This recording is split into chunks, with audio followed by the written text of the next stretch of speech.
To a disciple who criticized some people's faith as blind faith, the master remarked, "Well, can you explain to me what you mean by blind faith? Is not faith wholly blind? What then are its eyes? Say either faith or knowledge.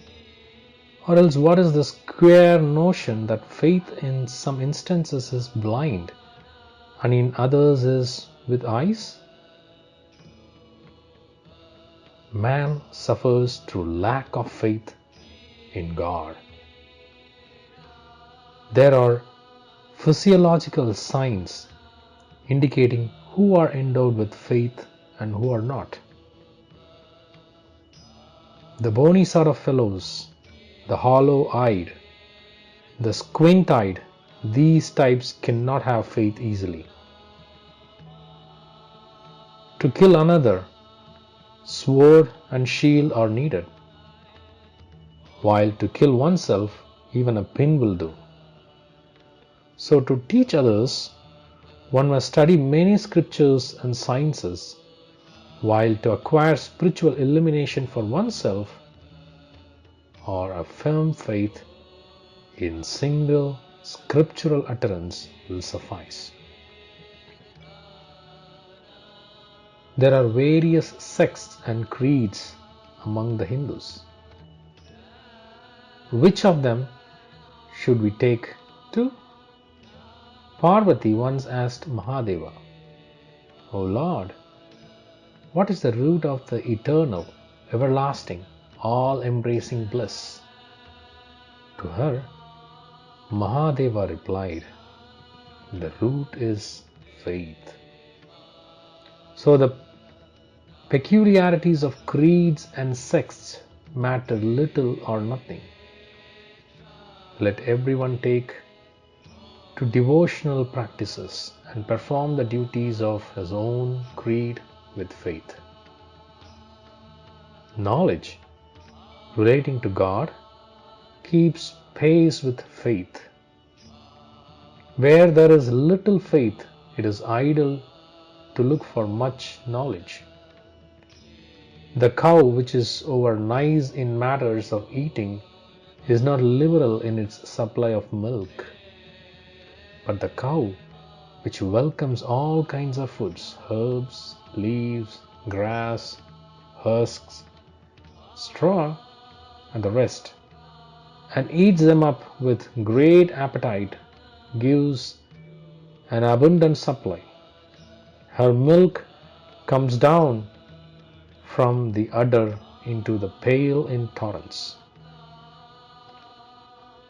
He who has faith has all, and he who lacks it lacks all.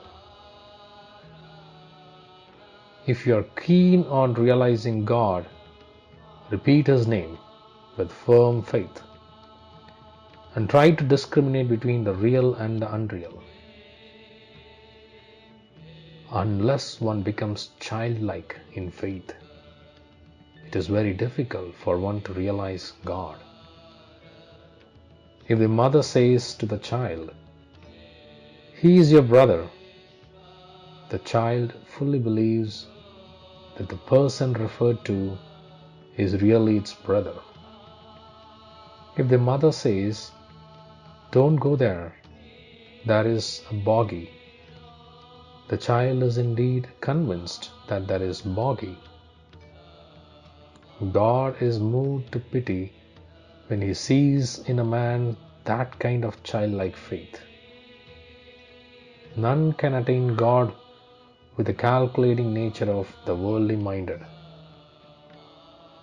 One day, Sri Krishna, while going in a chariot along with Arjuna, looked up to the sky and said, "Behold, what a nice flight of pigeons there." Arjuna at once turned his eyes in that direction and exclaimed, "Really, friend, Very beautiful pigeons indeed. But the very next moment, Sri Krishna looked up again and said, No, friend, they are not pigeons, surely. Arjuna too saw again and said, True, they are not pigeons.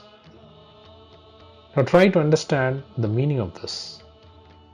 A great adherent of truth that Arjuna was, he did not certainly assent to whatever Sri Krishna said, simply for flattering him. But he had such an unflinching faith in Sri Krishna that he actually perceived at once what Sri Krishna said there was. Boil your sugar well over a burning fire.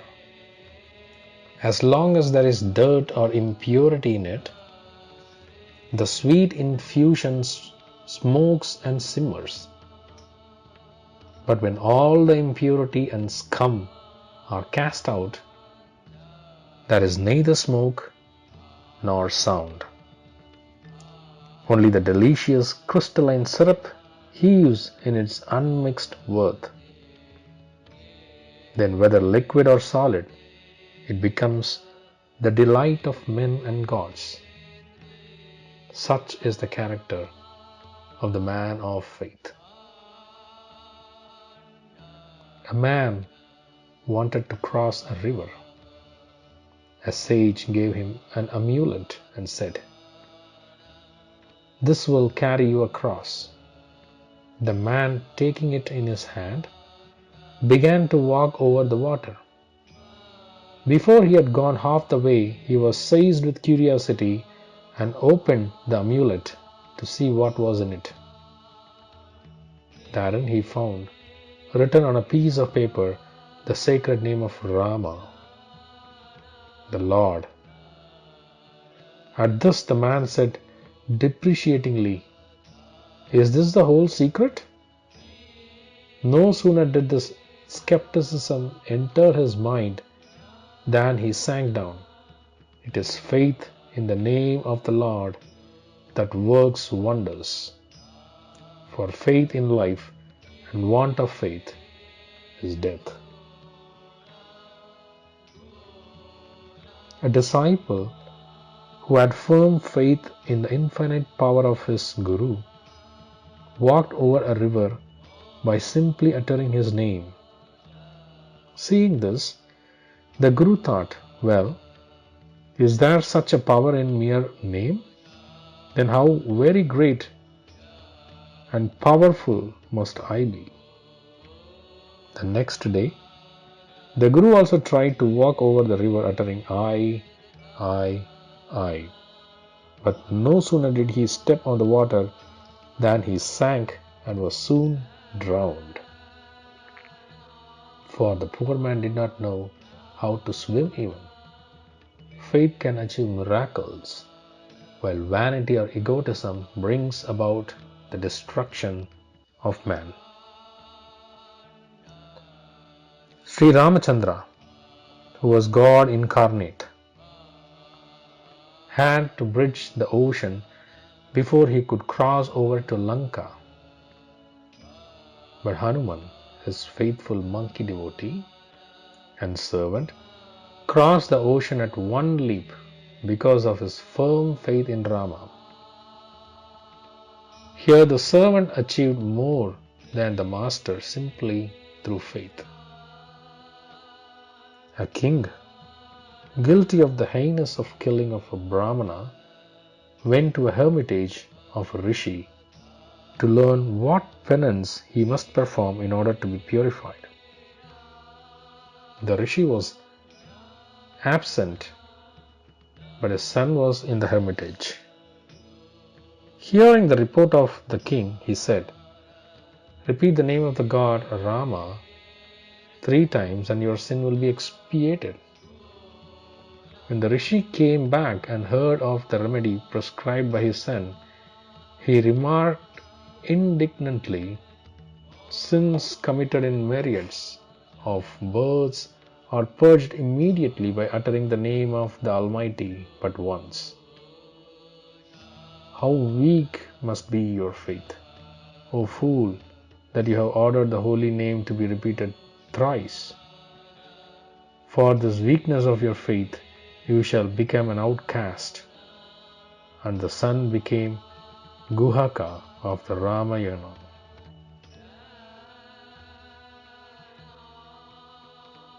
The stone may remain in water for numberless years, yet the water will never penetrate into it.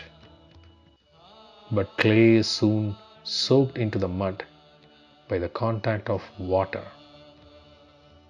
So the strong heart of the faithful does not despair in the midst of trials and persecutions, but the man of weak faith is shaken even by the most trifling cause.